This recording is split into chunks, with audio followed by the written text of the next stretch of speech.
think it can be as simple as in a novel, lots of things happen, and in a story, one thing maybe happens. Welcome to We Can't Print This, a podcast telling the story you don't know behind the story you do. My name is Fiona McCann. I'm Eden Don. And every week we interview a writer of some kind, any kind really, about the stories behind their stories. And if you like our podcast, please do us a huge favour and send it on to a friend who you think might like it. You'll be doing them a favour too. Or you can support us on Patreon for as little as $5 a month at patreon.com/We Can't Print This. This week we have Vauhini Vara, whose debut novel, The Immortal King Rao, was a finalist for the Pulitzer Prize and is currently being made into a television series. Woo! She's been a tech reporter at the Wall Street Journal and later launched, edited, and wrote for the business section of the New Yorker's website and is a Wired contributing editor. On Saturday, November 4th, she will be present at the Portland Book Festival along with many amazing authors. And Fiona and I go to literary-arts.org for the full schedule and figure out how you're coming because you're gonna want to be there. And please come say hi. If you're there in person, we'd love to say hello. Yeah, come say hi. So today we talked to Vauhini about her new book, which is a beautiful collection of short stories. This is salvaged. And I wanted to ask you about, because we have not really talked about short stories on this podcast. Have you ever written short stories? Do you have a favorite short story? I'm fascinated with these tiny pieces of writing that somehow suck us in. I love this form, and it also terrifies me because it always has felt to me like maybe the hardest thing to write, even though you'd think it would be easier. I think loads of people are like, I don't know if I have a novel in me, I'll try a short story. And it turns out that in many ways, a short story, for me at least, is even harder to write because, or it feels to me that it can be so much about what you leave out and the choices of things to leave out. Whereas with a novel, you have room to throw everything in with the kitchen sink. Who cares? Yeah. Like, throw it all in. And in a way, short stories can be so much more powerful because of that, I think. There's one now this is a very, very short story, flash fiction short story that has always stayed with me, which is it's very widely known. And this is the whole entire story I'm going to read to you. So buckle up. For sale, baby shoes never worn. 6 words, that's it. And it has the whole story. I think that it has been attributed to Ernest Hemingway. I don't know if that's actually true. Fact check. But I think it's kind of an example of how powerful it can be because it's what's unsaid. It's what's unsaid. And then the audience or the reader brings their emotions and their backstory to it too. That's what's interesting about that, right? Yeah, and it feels so poignant and somehow devastating. Yeah. In the 6 words. I mean, there's a lot in there. Now, most short stories are a little bit longer than that. That's a little bit longer. Particularly short one. What about you? Are there any sort of the genre out there that you're like, this one really blew my mind at the time? When we said short story, I thought about the fact that I read this short story 20 some years ago and still talk about it or think about it, which is wild that like 15 pages of something has stayed with me that long. And it's this Stephen King story called You Know They Got a Hell of a Band. Do you know it? I don't know, but that's a really good title, actually. I know it is a good title. Well, Stephen King is which I read Stephen King too young, and now I have a fear of clowns and a variety of other issues stemming from it, but whatever.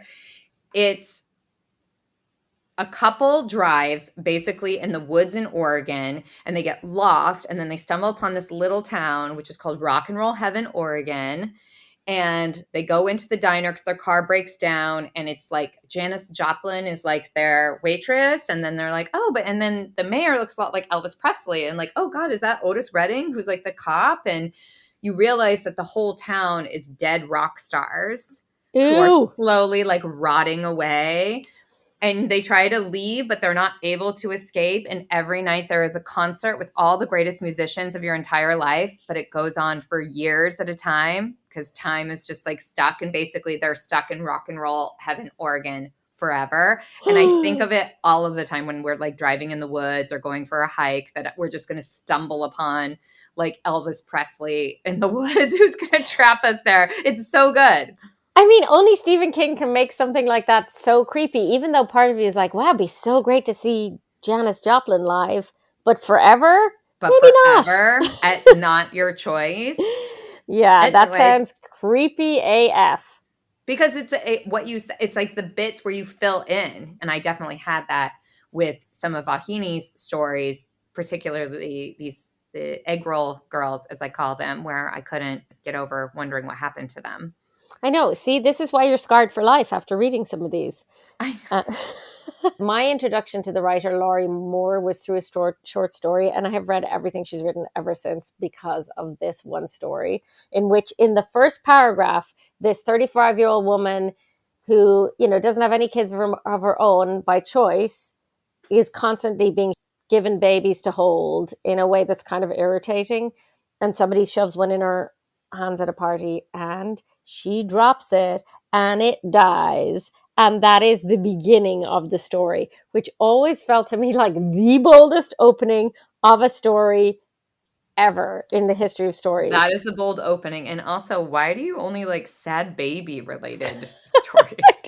What's going on with you? I have some stuff to work through, maybe. I don't know. Yeah, but that was so, I would encourage you if that, it goes on from there, and there is a whole story beyond that, which is maybe kind of part of the lesson is, something terrible can happen and there's still a story afterwards for whoever the protagonist is. So I'd encourage you to read it and to read Vauhini's marvelous new collection also.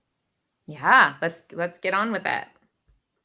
This just arrived yesterday, by the way. I'm like, this is like the first time I'm holding it. Aw, yay. So we were reading the PDF too. And right. That's right. Oh, and yours finally did arrive. Good. Yeah, she got the real copy, and I was on PDF. And the one thing I noticed about PDF on an e-reader is you can't zoom in, so I just held it here, which made me actually. It's a very good emotional trick because I was like, I am so invested. Right, I'm so in this. I'm so invested, but I would love to get straight into talking about the new book because it's such an unusual format. They feel so personal, but I'm saying the tone feels like this is a personal essay, like somebody's telling it, but there are these short stories.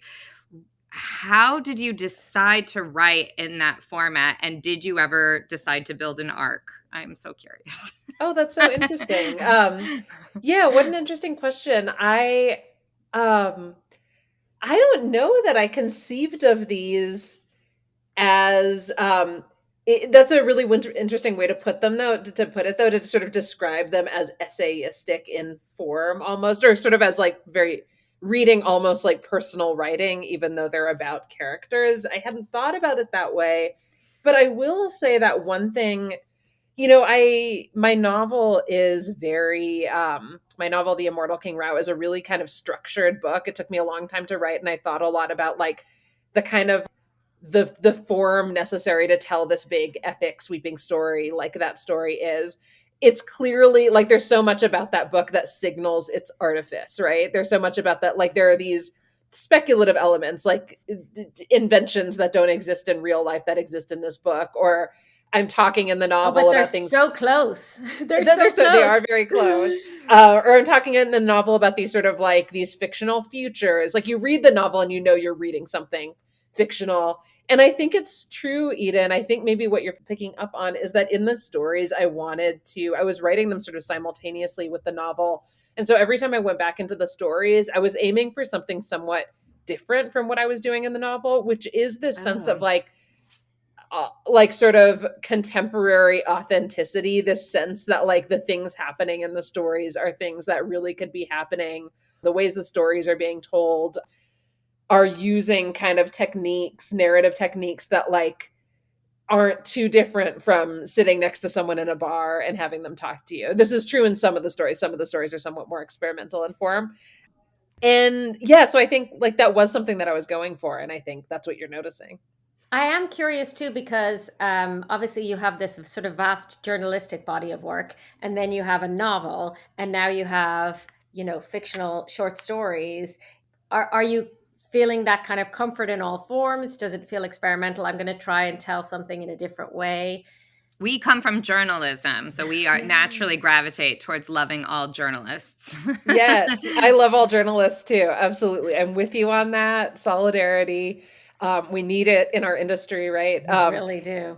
Yeah, I hadn't realized this about myself until I started doing interviews about my work and people started asking me about all these different forms. But I do write in many, many different forms. And I think the reason I hadn't realized that about myself, but I think the reason for that is that I think what has come naturally for me always as a writer is for the form to kind of follow function, essentially, right? For the chosen form, whether it's a piece of journalism or a short story or a novel or an essay, to kind of emerge from the material itself. And I love that. I mean, I think I would get bored if I were only a fiction or only a novelist or only a story writer or only an essayist or only a journalist. And I get a lot of energy from like exercising these different muscles and trying different things. Which I think is also the reason that even though I was writing this story collection, This Is Salvaged, and my novel, The Immortal King Rao, simultaneously, the modes in some ways, the styles of writing are very different in the two. I get a lot out of that. I'm really fascinated by people who are good journalists and then are also good fiction writers, because it's a completely different part of your brain where, I mean, I'm saying this all because I don't think I could write fiction in any way. I need to see the real thing and like study and understand every angle to it. And then I can write about anything. But the bit where you're like, I'm going to create the world in my head and be able to write it at that level of detail, I just think it's such an interesting thing because it's really two different skill sets. Like not all writing translates.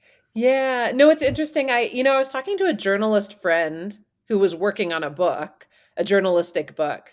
And it occurred to me in that conversation that there is a feeling that's similar in journalism and fiction writing, I think, which is that moment you get to in both journalism and fiction writing where you're stuck and you're just like, oh, I don't have the story yet, right? Like you as journalists know that feeling of being like, oh, I just don't It's have it terrible. yet. Yeah. And No, I always have it immediately. right. And then there are two options. Like either you're just never going to have the story and at some point you have to abandon it, or you're going to keep trying to get the story. And the thing you have to do to keep trying to get the story is essentially talk to more people or go back to the people you've already talked to. Like you're sort of like plumbing the existing world as it is to get the information that you need, which are the ingredients for a story. That feeling isn't too different for me from the feeling of being stuck in fiction, where again, one option when you're stuck is to abandon the piece because it's just not working. But then the other option is to get that material. But here you're not getting the material usually by going out and talking to more people. The material is all sort of coming internally. And so for me when I'm sort of in fiction writer mode, I'll go for a walk or I'll set the thing aside and do other work for a while, or I'll talk to a writer friend or I'll share a draft with a writer friend, right? And get ideas. And so like the solution to the problem is very different, but emotionally or psychologically it feels very similar. I can see that. It is interesting to me that in a way, if I'm hearing it correctly, the story kind of suggests the form in itself. Um, but but I am curious, when you're in the fictional realm, like in This Is Salvaged, what stories you come to you or suggest themselves as a short story as opposed to something more expansive, because Immortal King Rao is expansive and has many of these characters, and I can't imagine it having been told another way. But these stories and short stories always seems to me like the most difficult of the form, because there's so much that you have to convey in this finite space, and it's just such a different skill set. So how do you know in sort of when we're in the fictional realm, how do you know, well, this one is going to be a short story and this story is telling me it needs more? Yeah, I mean, I have in some ways a very basic, almost elementary sounding way of answering that question, which is I think it can be as simple as in a novel, lots of things happen, and in a story, one thing maybe happens. And that one thing could happen over 100 years in a short story. There are stories like that I love. But there's sort of one plot movement and one essential sort of central character change, right, that takes place in a story. And in a novel, lots of things can be going on at once. A novel can be about many different things. I had a teacher once, the writer Adam Johnson, who said something like, a short story can be perfect, but there's never been a perfect novel that's been written. So that's part of it too, right? Like a short story feels contained, like there's less space, there are fewer words literally, and therefore there's less room for error than with a novel. So those are all of the kind of ways in which I think about it. I used to teach in the college here. I come from a fashion background. I've been a fashion editor, and my writing for fashion students would ask me, like, how do you know when a story is done? And I remember saying when the deadline is, because Yes. that really is, you can keep working on something forever, and there's a bit Yes, of writers that will keep working on something for forever, but when you got to turn something in, that's when it's done. That's absolutely. I mean, and I think that's been hard for me, because as a journalist, the thing that has always dictated that a story is done is literally that someone's prying it out of my hands and putting it into the paper, right? Or into a yeah. magazine. And so I've never had to do that for myself. And I think that may have something to do with the fact that with both my short story collection and my novel, I worked on them for 13 years or more. Yeah. Wow. It shows they're wonderful. There are a lot of personal details, and it's hard sometimes not to, when you're reading a writer, and you see like a sibling death and think, oh my gosh, did this happen to her, which it did, or these are personal details from your own life. Can you tell me a little bit about that process and how much of your own lived experience went into these stories? Absolutely. Yeah. So my sister died of cancer when I was a freshman in college and she was a junior in college. So Um, sorry. Thank you. And I probably identified as a writer by that point. Like I had worked on my high school newspaper and I'd written little things here and there. Like I identified as a creative person, but I hadn't taken any creative writing classes yet. And I happened to take my first creative writing class like the semester that I returned to college after my sister passed away. And it turned out, like, I didn't know that this was what I was looking for, but for me, it turned out to be like this vehicle to process my grief over my sister's death. It was something that, like, I had a hard time finding words for. Like, I had a hard time talking about verbally. And so I would write short stories all about loss and grief of some form, often the loss of a sibling or the loss of my sister. I'd call it a story, but it would really be about myself. Those were my roots as a writer. Like that's how I learned to be a writer. And so for me, in some ways, I was taking short story classes. And so in some ways, I think that form for me almost became kind of psychologically inextricable from writing about grief, but also like sisterhood, female relationships, like all the kinds of things that I was concerned with, like loss of female connection in particular. I had that same mentor and professor I mentioned earlier, the writer Adam Johnson. I remember at some point said to me, "Listen, if you're going to be a writer, at some point you'll need to write about other things," which I don't think meant for him like you can't write about grief. I think what he meant was you can't have literally every story be about a woman in college who has lost her sister, right? I mean, you can. The argument can be made that one can do so, but the argument can probably also be made convincingly that like it's a more interesting writing life can be had from stretching beyond that literal subject matter. And so I think it was on that advice that I started thinking more broadly about writing and like doing more imagining and making up characters, but always I would come back to these themes. And you're right, like certainly a number of the stories in the book are include characters who have lost siblings, and that's not a coincidence. Yeah, and I think that it seems like such a lovely time for writing to have found you then.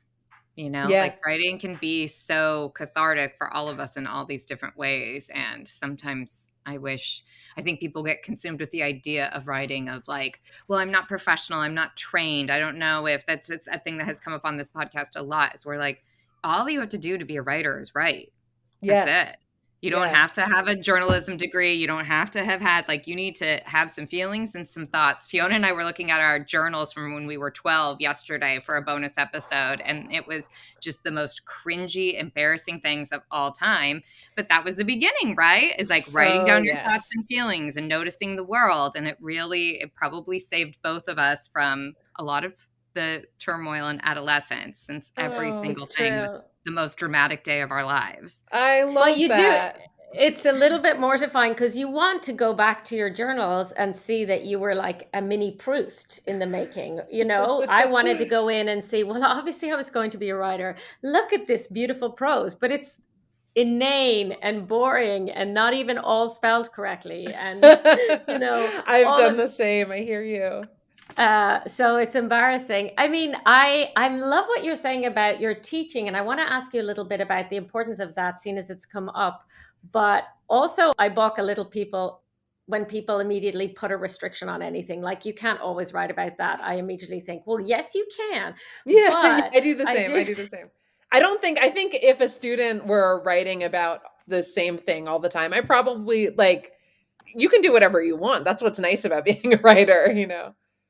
But encouraging somebody to zoom out, to take the core of what's there and zoom out, I do feel like that's good advice from a mentor. Exactly. To be like, Yes. I knew this is here. This part is always with you. And now how do you use that part in other ways?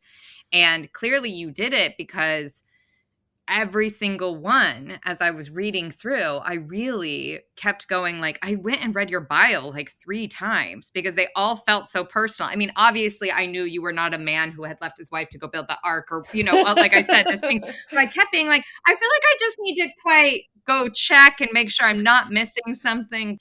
And are they all rooted in truth? Do you research other people's lives, or do you just take the bits from you that feel like reality and put them onto your characters?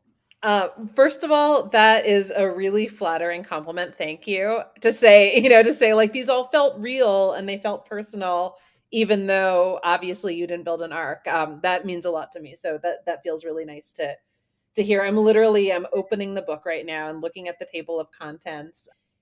I can say that Also, so presumptuous of me to be like, you didn't build an no. arc. I don't know what you're doing in Yeah, Colorado. that's right. That's right. I just don't put it in my bio, but it's a little Yeah. distracting. Um, Almost every story, probably every story, has some element that's taken from my life or an experience that I Of had. course. Of course. I totally appreciate that. I think I was going to ask a little bit, because you brought up teaching as well, about sort of there's often kind of some tension between whether you ever need to learn anything about writing or whether it should be just practice. And obviously you have gone to writing classes in some, you mentioned in college and having this teacher. How important do you think that was for you, that sort of treating it as a subject to learn in that way and having people actually to learn from? Do you think that's an essential part of becoming a writer for you? I think learning from other writers and being in community with other writers is I would probably describe that as essential, but I don't know that it necessarily needs to take the form of being taught by a writer you admire or being in community with writers in a master's program in creative writing. I think it's very possible to become a great writer by reading voraciously and learning from what you're reading and sharing your work with your best friend or partner or a peer you met at a coffee shop, right, who's also interested in writing. So I don't see any reason why sort of institutional places that in which writing is taught are better or sort of qualitatively better places to learn writing than all of the other places one can learn writing. The craft is right there on the page. So really all you need is those words in order to learn something about how writing functions. Yeah, I think a small writers group And we've discussed this with other writers, even a reading group, even people who Mhm. don't always fancy themselves as being top-notch writers, but they're like avid readers, I think can be really helpful for somebody to look at your work. 'Cause what you really need is to just get some feedback and something pushed out of that bit, where I don't think people understand how often writing is so lonely. Yeah. You know, like Fiona and I Yeah. are both such extroverts. And then we chose this career where I'm like, hold on, let me go into a quiet room now with a laptop and see no one for days. And then you come out and just look like a little feral raccoon being like, somebody talk to me. And also somebody read this and tell me if it's a masterpiece or just absolute idiocy. I'm not sure. Totally. I want to ask you about Immortal King Rao getting turned into a show, which I like. I'm very curious how that happened, but also you've talked a couple of times about how many years you worked on this project. And so this thing that you have had, and I'm sure that while you were writing it, working on it, you have some pictures in your mind. Like you have these ideas of how it's going to look and how that's feeling. To hand it over a little bit to somebody else, it's like, here's my baby, you go raise it and send it back to me. Yeah, I even have pictures in my mind about what those characters look like and how that story should be Right? treated. So I can't imagine what you feel. Oh, I love that. My film and TV agent sent out the book. A production company was interested in optioning it, and the rest is sort of history. They hired a writer, an Indian American writer, Madhuri Shekhar, to write the script. One interesting aspect of this actually is that I never had any interest in being involved in the writing of the TV show. You said it must feel strange to like sort of grant the authority to these other people to do something with my work. But to me, it feels like the book is my book. And if somebody wants to option that and make their own creative project out of it, like that's fine with me. If you're going to pay me, that's do whatever you want with with it. It's fine with me. And really, I would love to watch this show and see what it's like, but I don't think my personal connection to it, I think, would feel somewhat marginal. I think like I feel like I wrote the book and that's my thing, and maybe something else will come of it in a totally different form, and that'll belong largely to the creative minds that put that together. And it's exciting for me because I love a good TV show, and also because presumably that would draw more people back to my book. But it feels like a totally different thing to me somehow. I guess that's true. We have to do that as readers and viewers too. I just 2 weeks ago finished this very cute book called The Flat Share, and about two people staying in it. And then as soon as I got done, literally the day I found out it had been made into a TV show last year. So I got to go straight into being like, oh my gosh, I love this book. Now I'm going to watch the TV show. And of course, there's some script bits that have changed. And at first I was like, this isn't how it's supposed to. And then I have to go like, wait, no, this is a separate thing. Right. I enjoyed No, this and I thing, do that and I was too. like, and the show was really cute, but I just had to have that bit where I got over that, like, her job is different, and like, you have to surrender a little bit. Right. I wonder in some ways, because I have that feeling too as a reader and a viewer. I wonder if it's in some ways more difficult to be in that position than to be the one of the creative people involved, because when you write a book, like you've sort of explored all these different possibilities, like none of it seems hard, and it's like it could have gone this way, it could have gone that way, this thing could happen, this other thing could happen. But then when you're a reader, all of those choices have been made, and so you've got like the sort of complete wrapped up in a bow version. And I wonder if psychologically it's harder to go from that to like another version of the material that does something different than to be one of the creative people involved in making it. That's interesting. That's what I'm true. hearing is it must have been very difficult for me, and it's Yes. We see sorry. you, I'm Eden. sorry for your loss. Thank you everyone for bearing with me during this time of struggle. I want to bring it back, if we can, with the time that we've left, to This Is Salvaged. And in part, and I know we've sort of talked about, the range of your work, which is so impressive. But, and at the same time, I see sort of a through line between a lot of your journalism, which, you've written a lot about technology, and The Immortal King Rao, which has a lot of those ideas at its core. And that's why This Is Salvage feels a little different to me. And I want to go right to the end. Spoiler. Because in some ways Is it terribly inappropriate to read the last line of a book? Is that I'll leave it to you two because I don't have a preference, but if you don't well? like that kind of spoiler, it's not really a plot spoiler of any kind. It's not a plot spoiler. Yeah, it's not plot. Yeah, you're not saying the butler did it. Yeah, but the butler did it. The butler don't tell always them. did it. Don't tell them. What I loved about it, in a way, in a book that has a lot of darkness in it, and in stories that deal with some profound loss, in many different ways, I felt this kind of jolt of human joy at the end, and a reminder. And this is the end of the story, Sybil's, which is the last one in the book, where the last line, the last 3 sentences I'm going to read: how alive we were. I remember it. We were here. And it felt like such a landing for so many of the ideas that in a way had percolated through, that there is all of this loss and people die. And at the same time, we are here now. Which, I mean, maybe I'm overreaching in my interpretation of things, but in a way that I threaded that back through those stories, and I was like, that's what it's all about. That's what it's all about. Absolutely. Yeah. I mean, that is I would say that is sort of what I intended. I think the past tense is relevant because I think it's not just we've lost some people, but at least we're still here and we can think about them and we can appreciate the world as it is. It's also, yes, we've lost these people. Yes, not even just people. Yes, things change, right? The way things were cannot be the way things are now.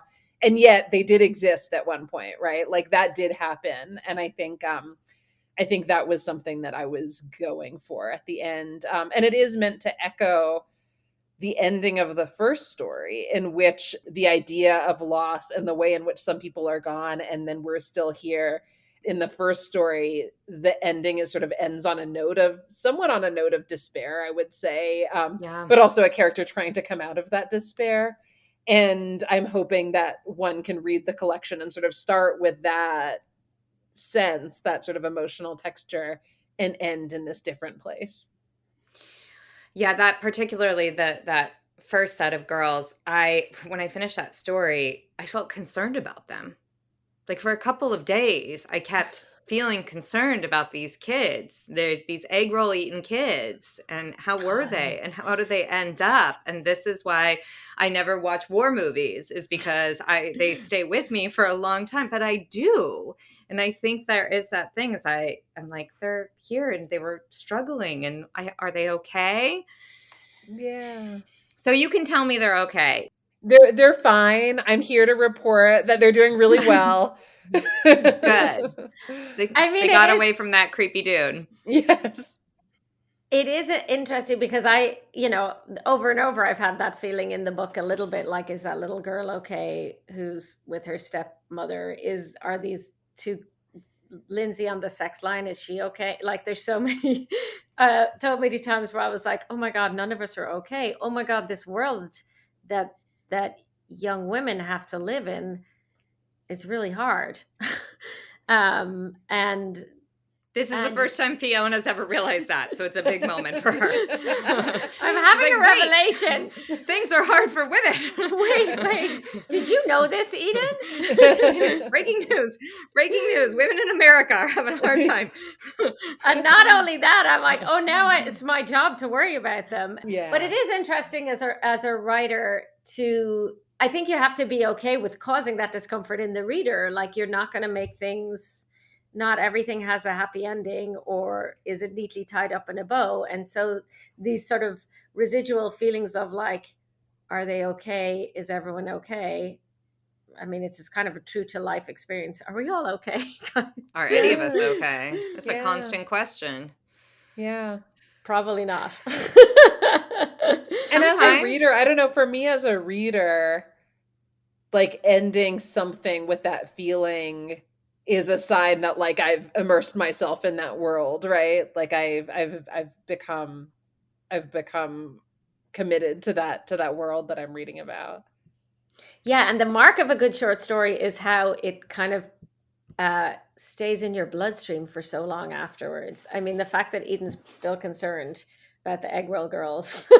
Yes, no, I fully take that as a compliment. They really was.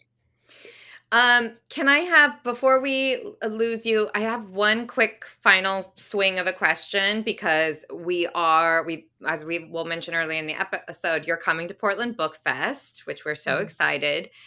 I'm just kind of curious, from a writer's perspective, what do you like out of a festival? What do you want to happen? Like, do you enjoy meeting the other writers, the readers, the panels? Like, what's the You thing? just love to be on I know stage. you're on quite the press tour hubbub right now, and doing all of these. So what makes you happy about them? Or if it's all work, it's fine. We won't tell Amanda. I do sort of imagine being there and like reconnecting with old writer friends, running around Portland and this festival with Sophie, my best friend, and like just getting immersed in literary culture. Like, I think, as you both were saying earlier, writing and literary culture can be such a solitary thing. And so I love festivals where everybody kind of comes together in their appreciation of literature and talks about it out loud and reads from their work out loud. I think there's just such a nice energy in that. It really fuels the creative process too, doesn't it? It makes you sort of double down in your work. So yeah, it's a fun really nice. Well, Vauhini, thank you so much for joining us today. We both really enjoyed and absorbed your stories. This is Salvaged is out. What's the date, Vauhini? It's September 26th. Ooh. This is Salvaged is out now. Vauhini's website is vauhinivara.com. Her Twitter/X is Vauhini Vara. And that's it from We Can't Print This for today. You can see more info about these episodes, including transcripts and links to things we talked about, at wecan'tprintthis.com. Sign up for our newsletter, because that's where we keep you up to date on things happening with our podcast pals and culture picks. And please follow us too on socials at We Can't Print This. Thank you to our producer, Miranda Schaefer, and to Dave Depper for our intro music. This podcast, as we were talking about, is recorded at the Writer's Block in Portland. And we always like to say thank you to our third office mate, Rachel Ritchie, who is the one who keeps a clean desk in our room, so we have one nice thing to look at. Amid the chaos.